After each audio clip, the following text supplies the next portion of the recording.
Once in the hallway, she suddenly puts her foot. Oh, I read that last episode. Crap, we're off to a great start.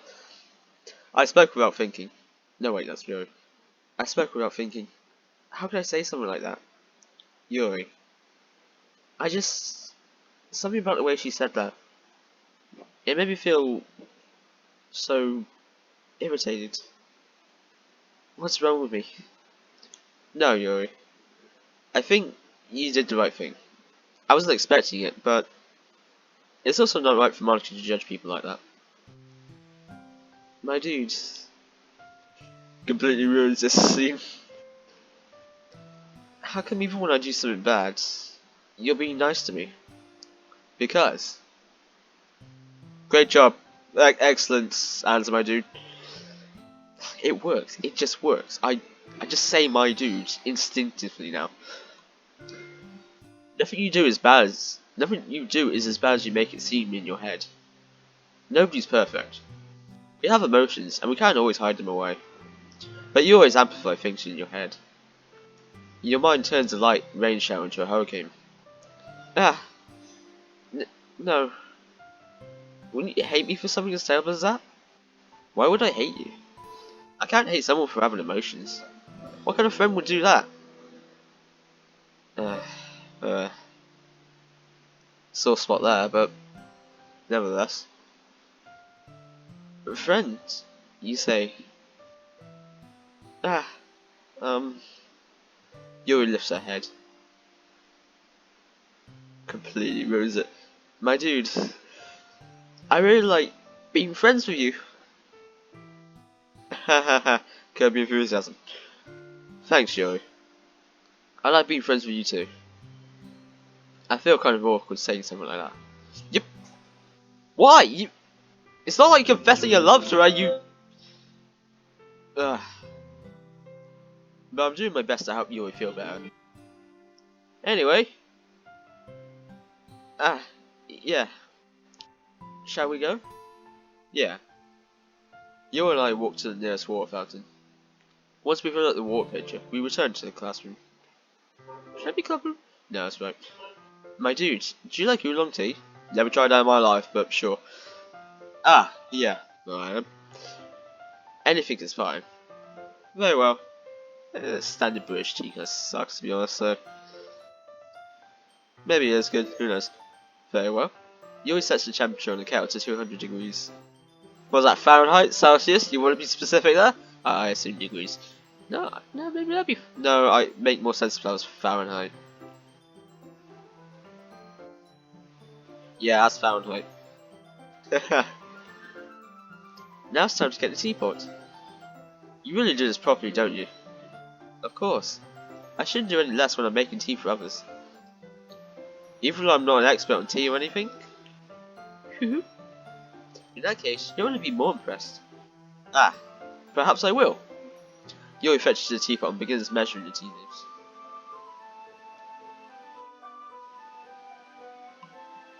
Give me a second. To my surprise, she starts humming a little to herself.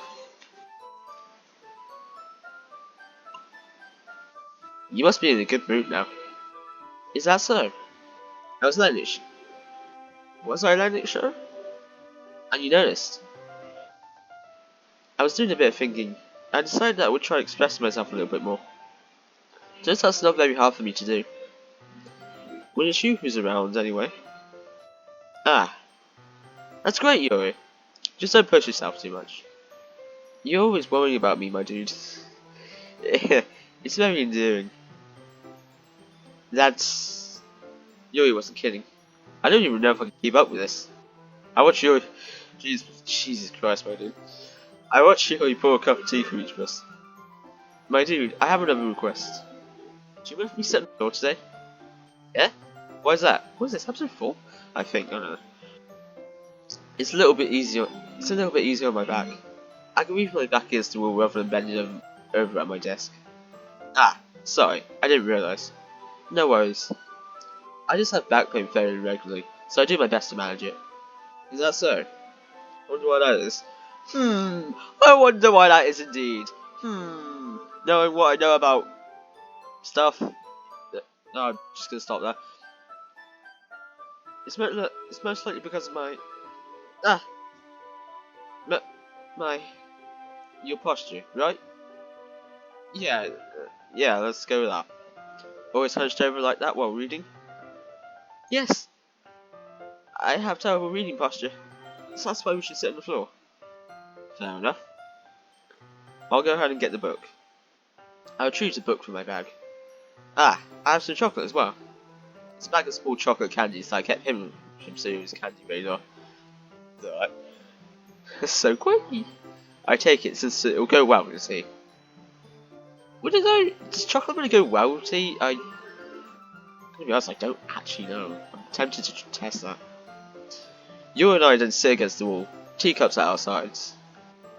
As if in sync, we assume the same reading position as last time, each holding one half of the book. Except this time, our bodies are even closer to each other. I can't see too well. Metal Gear Solid sound effect. Yuri slides closer until our shoulders are touching. How am I supposed to focus on reading like this? Yuri is always kind of cute, but when she's being less apprehensive, it's almost more than I can handle. I didn't realise that's lacking social interaction, but I guess that matches me IRL. Haha. Oh, your teacup. Yuri hands me my teacup. Holding it with my hand that's not holding the book, I end up in a position that makes it even harder to focus. Because now I need to worry about making sure I don't accidentally touch her chest. Ho it's third base, boys. Do I have the whole first base? I don't know. Meanwhile, Yuri hasn't noticed a single thing. She wears an intense reading expression, and I can only presume the world around her is fading away. I need to actually continue with my tangents instead of just cutting them off halfway through.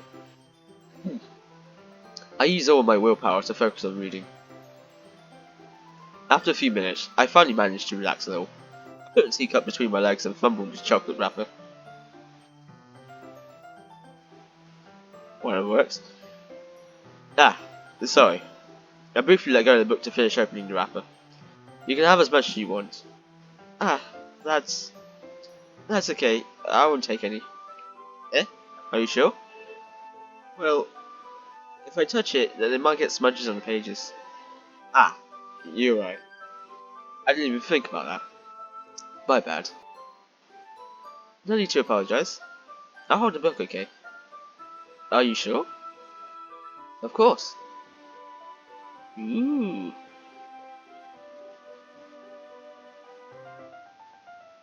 Sorry, it's a surprisingly pretty scene, so I just, Yuri opens the book with both hands.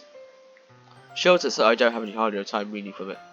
But as a result, her left arm is practically resting on top of my leg. Well, in that case, Yuri is already totally focused on reading again. I take a chocolate candy and pop it into my mouth. Then, I take another chocolate, and I hold it up to Yuri. She doesn't even look away from the book.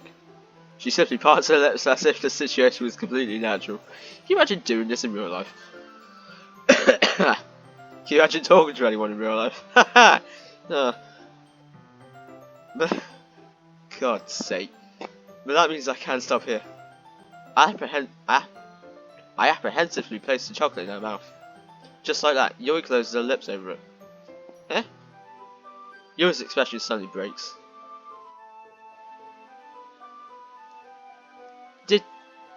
Did I just... Yuri looks at me like she needs to confirm what just happened. My dudes... Sorry. I guess I shouldn't have done that. Ah, that's... Well... You were just helping. That's something that friends do, right? I mean... Not really in this kind of context, but... What kind of context do you mean then, hey my dude? Excuse me. Yeah. That's all it was. Yeah. Then... You don't need to stop or anything. I see. This could easily be taken out of context just by the audio alone. Excuse me. The situation has got really tense. Yuri tries to return to the book. But I can tell just by expression that she can't even focus now. My heart is pounding. I notice to take another chocolate between my fingers. This time, Yuri's eyes meet with mine.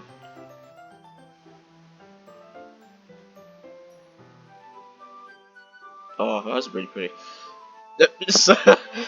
Can't expose myself. How did it even come to this? Yuri doesn't avert her gaze. I noticed her chest rise and fall into the rhythm of her breaths. Yes, that's what happens when you breathe, yes. I raised my arm. Like before, Yuri parts her lips. But it's different this time. I take the chocolate and place it in her mouth. I feel a hot breath with my fingers. Okay, everyone! What? No, oh, that's me!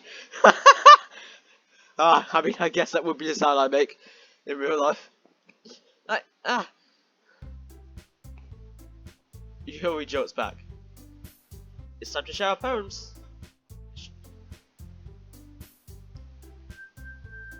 My dude, you can help Yuri put that shit. Oh wait, I'm distracted. Yeah, of course. Okay, thanks. The spell is abruptly broken. I'll take care of the cups. Yeah. Yuri picks up the teacups from the floor. I pick up the bag of chocolates. In the end, we hastily clean up without so much as a word between us. What kind of bag of chocolates like serve it to you in squares? You sure it just wasn't a straight chocolate bar? I'm uncultured as all hell, so I wouldn't be surprised. I get the feeling this is something neither of us will have the courage to bring up. We'll start with Yuri again. We'll start with Yuri again. Ooh, I like this one, my dude. It has some nice meanings in it. I'm glad. Again, I just chose 20 random words. Does that mean it's better than yesterday's? Let me think. I don't know. I guess I like them both. Ooh, sorry. That's not very helpful, you know. Well, I'm not very good at figuring out if poems are good or bad. But that's why I just go by my heart. Oh, that's a good way to go about things. If it makes me feel things, then it must be a good poem. I'm not sure that's exactly how it works. Then again, I guess conveying feelings is a pretty important part of this whole thing. Yeah, maybe. Honestly, I don't even know what kind of writing you like in the first place. Yeah! Is that the right response? Me neither! Oh, fair enough. Why don't you at least try giving it some thought? Aw, you want to write something for me? That's so sweet! Yeah, right. But you always think about other people. You need to think about yourself once in a while. If you don't, you might end up getting hurt. You might end up getting hurt at some point. Foreshadowing. Eh? Well, I don't really know what you mean, but I'll try to keep that in mind. Well, whatever. Anyway, let's see. I guess I like happy poems. Wait, sometimes I like sad poems too. Sometimes a little bit of both. There's a word for that, right? What's the word I'm looking for? Bittersweet. Yeah, that's a nice one. Yeah. I like things that are happy and things that are sad. Happy and sad? I can't see you liking something sad, Yuri. Well, I like happy the most. But sometimes when you have a little rain cloud in your head, a sad poem can help give the rain cloud a little hug. It's kind of like negative reinforcement. I don't know if that's the right thing I'm looking for. I make a nice happy rainbow. Sayori, that's unexpectedly poetic. Poetic, yes, I said that right. Yeah? Is it? It is? Maybe I'm getting better expressing my feelings after all. Thanks, my dude. I should go write that down then. You can read my poem now, okay? Oh, this is long.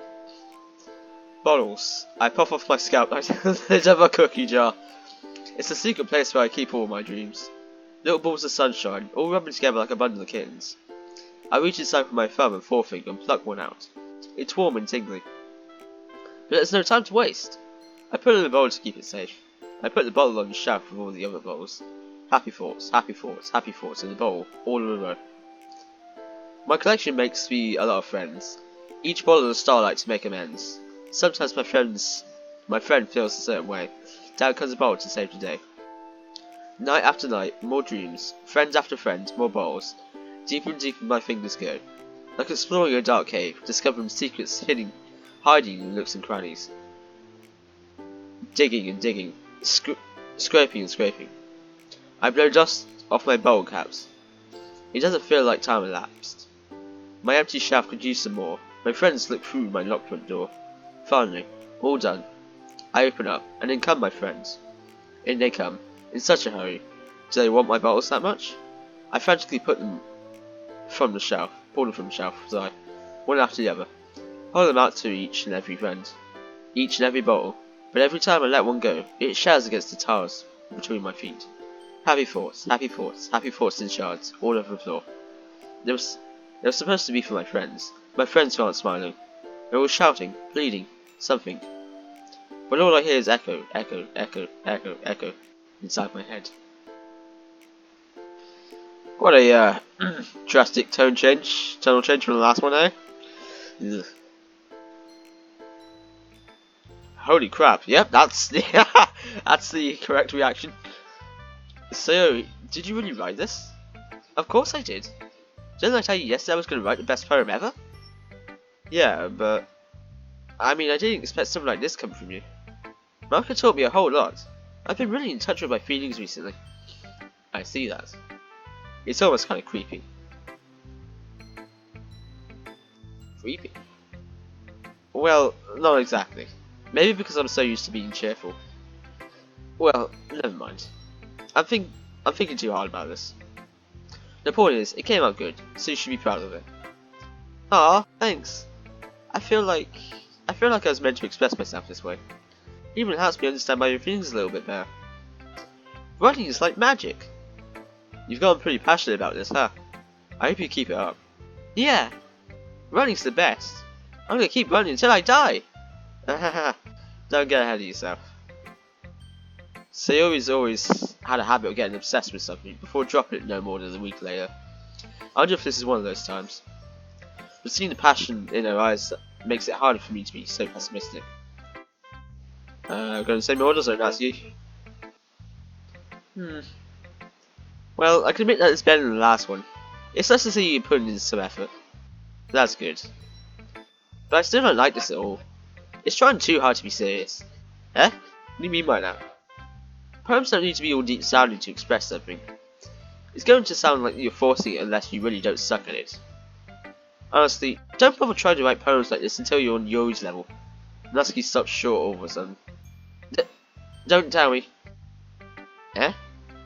You're not trying to impress Yuri, are you? What are you talking about? Keep your voice down.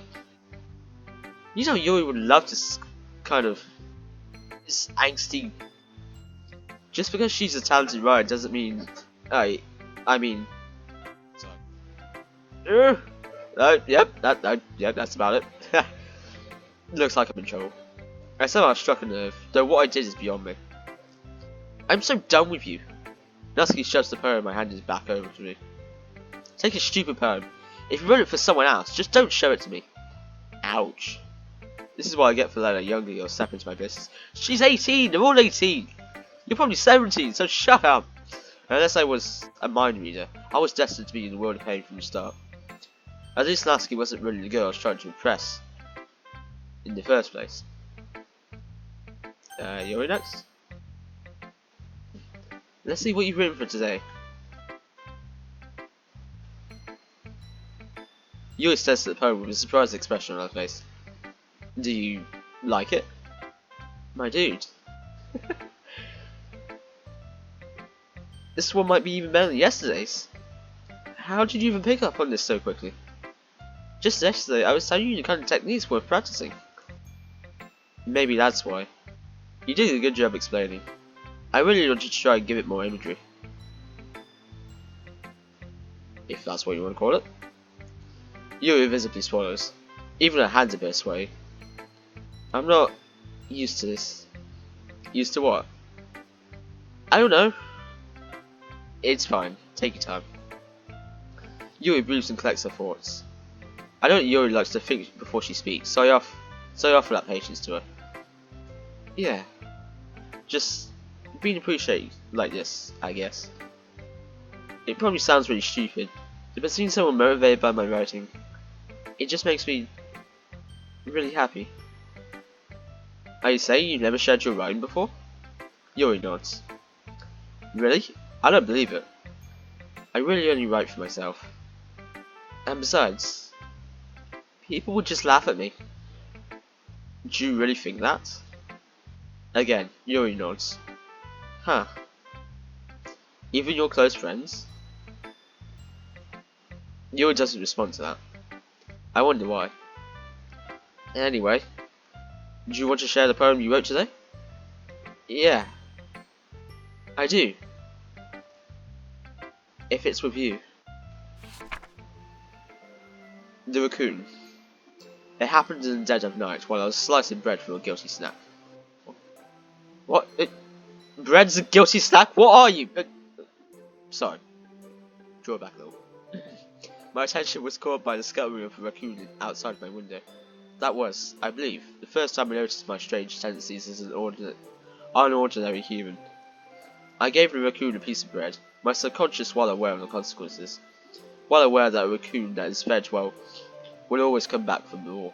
The enticing beauty of my cutting knife was a symptom. The bread, my hungry curiosity. The raccoon, an urge. The moon increments its phase and reflects that much more light off my cutting knife. The very same light that glistens in the eyes of my raccoon friend. I slice the bread, fresh and soft. The raccoon becomes excited. Or perhaps I'm merely projecting my emotions onto the newly satisfied animal. The raccoon has taken to following me. You can say that we've gotten quite used to each other. The raccoon becomes hungry more and more frequently, so my bread is always handy. Every time I brandish my cutting knife, the raccoon shows me its excitement. A rush of blood, classic Pavlovian conditioning. I slice the bread, and I feed myself again. That's actually a metaphor for something. What it is, I'm not gonna just tell you outright. You can figure that out for yourself. I was a little more daring with this one than yesterday's. I can see that. It's a lot more metaphorical. Thank you.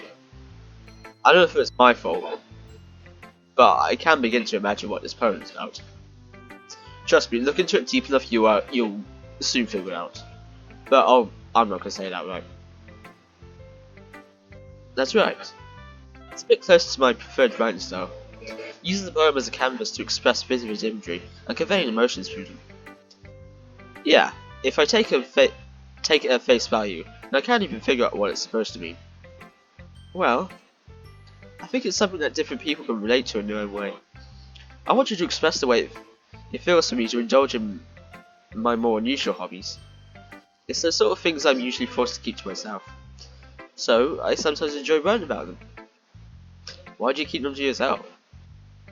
Because they're embarrassing. And people would make fun of me.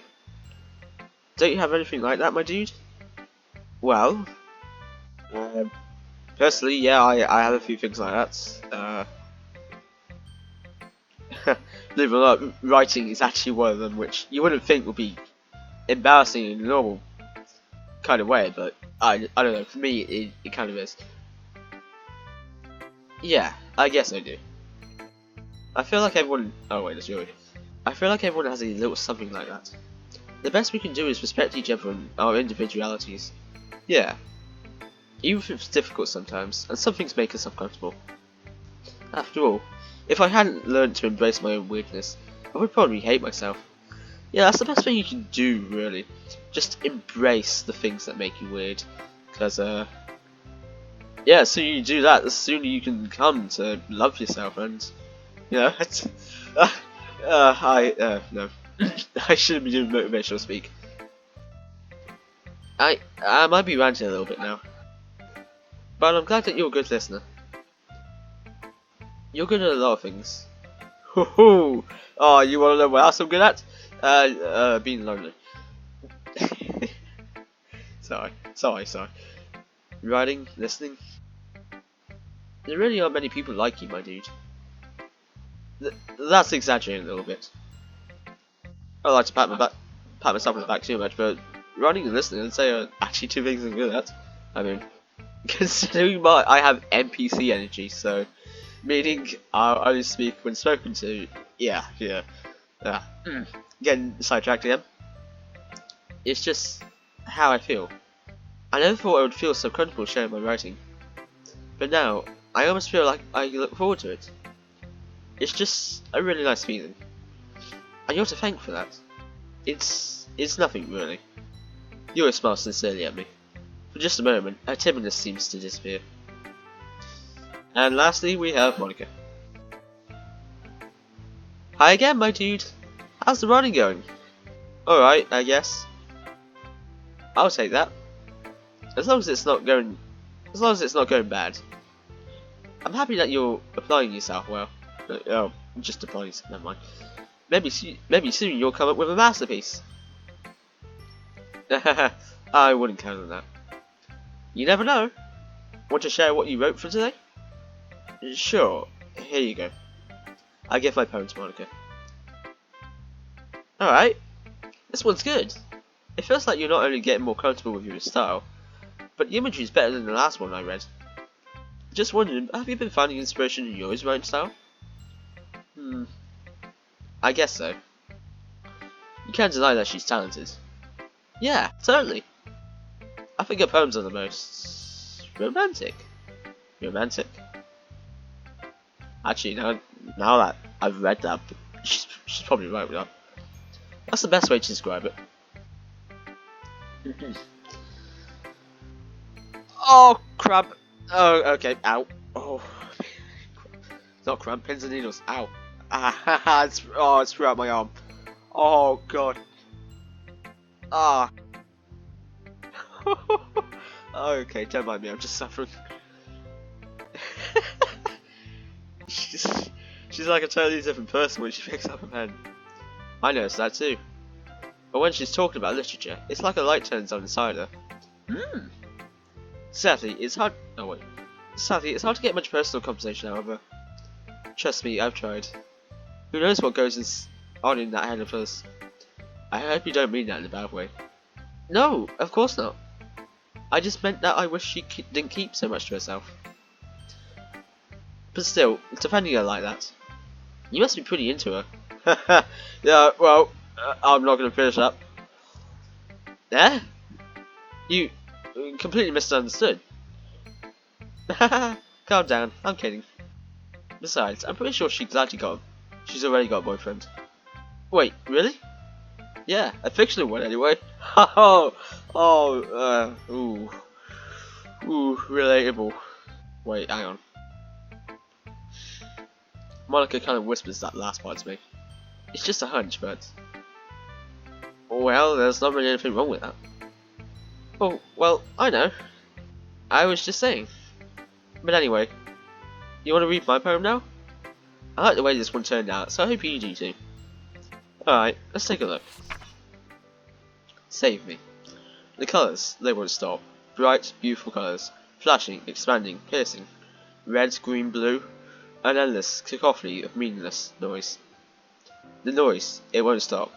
Violent, grating waveforms. Squeaking, screeching, piercing. Sine, cosine, tangent. Like playing a chalkboard on a turntable. Like playing a vinyl on a pizza crust. An endless poem of meaningless. Load me.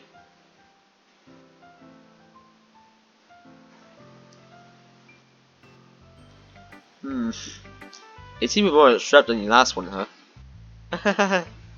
I guess it's just the way I write. I'm sorry if you don't like it.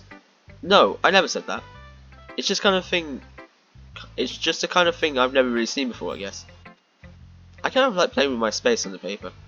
Choosing where and how to space your words can totally change the mood of a poem. I think that's quite true, actually. It's almost like magic. The way I wrote those lines really short makes it feel like they're trying to speak over a noise. I see. It's so hard for me to tell what it's about, though. Sometimes asking what a poem is about isn't the right question. A poem can be as abstract as a physical expression of a feeling. It's up to your interpretation, really. That's all that really matters. or a conversation with the reader. So putting it that way, not every poem is about something. Anyway, here's Monica's writing tip of the day. Sometimes you'll find yourself facing a difficult decision. When that happens, don't forget to save your game. No. You never know when you might change your mind. Or when something unexpected may happen. Wait, is this tape even about rowing? What am I even talking about? That's my advice for today. Thanks for listening. Okay everyone, we're all done reading each other's poems, right? I have something extra planned today, so if everyone can come sit in the front of the room. Is this about the festival? Well, sort of. Do we really have to do something for the festival? It's not like we can put together anything good in just a few days. We'll just end up embarrassing ourselves instead of getting any new members. That's a concern of mine as well. I don't really do well with last minute preparations. Don't worry so much. We're going to keep it simple, okay? We won't need much more than a few decorations. So Yuri's been working on posters and I've designed some pamphlets we can give out during the event. Okay, that's great and all. But that doesn't tell us what we're actually going to be doing for the event. Ah, sorry. I thought you heard about it already. We're going to be performing. Performing? But, Monica. Yeah, we're going to be having a poetry performance. Each of us are going to choose a poem to recite during the event. But the cool part is, we're also going to let anyone else come out with and recite poems too.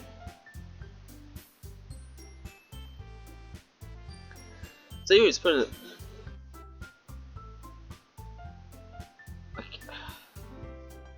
I keep spacing out. How am I able to space out when so concentrated on something? How is that possible? So Yuri's putting it all on the posters in case anyone wants to prepare ahead of time. So Yuri, who's been colouring a poster, holds it up for us to see. Are you kidding me, Monica? You didn't always start putting those posters up, did you? Eh? Well, I did. Do you really think it's that bad of an idea? Well, no. It's not a bad idea. I didn't sign up for this, you know. There is no way I'm going to be performing in front of people like that. I agree with Natsuki. I can never, in my life, do something like that. Imagine it. Yuri shakes her head in fear. Guys. No, Sayori. I understand where they're coming from. Remember that Natsuki and Yuri have never shared their poems with anyone until just a couple of days ago. It's a lot to... Actually, you two didn't either because you didn't even think... Oh, never mind. You didn't even think of the whole poem writing thing until I got here. It's a lot to ask for them to recite the poems out loud to a whole room full of people. I guess I kind of overlooked that. So, I'm sorry. But, I still think we should give it our best. We're the only ones responsible for the fate of this club. If we start the event and each put on a good performance, then it will inspire others to do the same. And the more people we perform, the better we'll be able to show everyone what literature is all about. That's up to interpretation. I'm not going to give an answer on that one. Yeah! It's about expressing your feelings, being intimate with yourself, finding new horizons, and having fun. That's right. And there's so many reasons that we're all in this club today. Don't you want to share that with others? To inspire them to find the same things that brought you here in the first place? I know you do. I know we all do. And if it all takes is standing in front of the room for 2 minutes and reciting a poem, then I know you can do it. Natsuki and Yuri remain silent. Oh, you don't say it, not like they had the whole ellipses thing, which indicates silence of some kind. So Yuri looks worried. I guess that leaves me no choice. I agree. I don't think it's too much to ask. I think that Sayori and Monica have been trying really hard to get new members. The least we can do is help them out a little bit. Well, maybe, but it looks like Natsuki doesn't have any arguments left. Okay, fine. I guess I'll just have to go get it over with. Alright! You. Thanks, Natsuki. What about you, Yuri? Yuri dejectedly glances around at everyone else's expectant faces. I guess I don't really have a choice. That's everyone. You're the best, Yuri. This club is seriously going to be the death of me. Ho ho! No comment. Oh gosh. You'll be fine, Yuri. But anyway, let's move on to the main event. I want each of you to choose a poem of yours. We're going to practice reciting them in front of each other. No way! Monica, this is too sudden. Well, if you can't recite your poem in front of the club, how do you expect to do it in front of strangers? Oh no. Don't worry. I'll start off to help everyone feel a little bit more comfortable. Can I go next? Haha, of course. Now, let's see. Monica flips through her notebook to the specific poem that she has in mind for herself. She then stands behind the podium. The title of the poem is The Way They Fly. And we're going to stop it there. We're just approaching 36 minutes, so, you know, long enough for this one. The recurring joke, I guess, at this point is I don't have an intro, so see you in the next episode. Peace.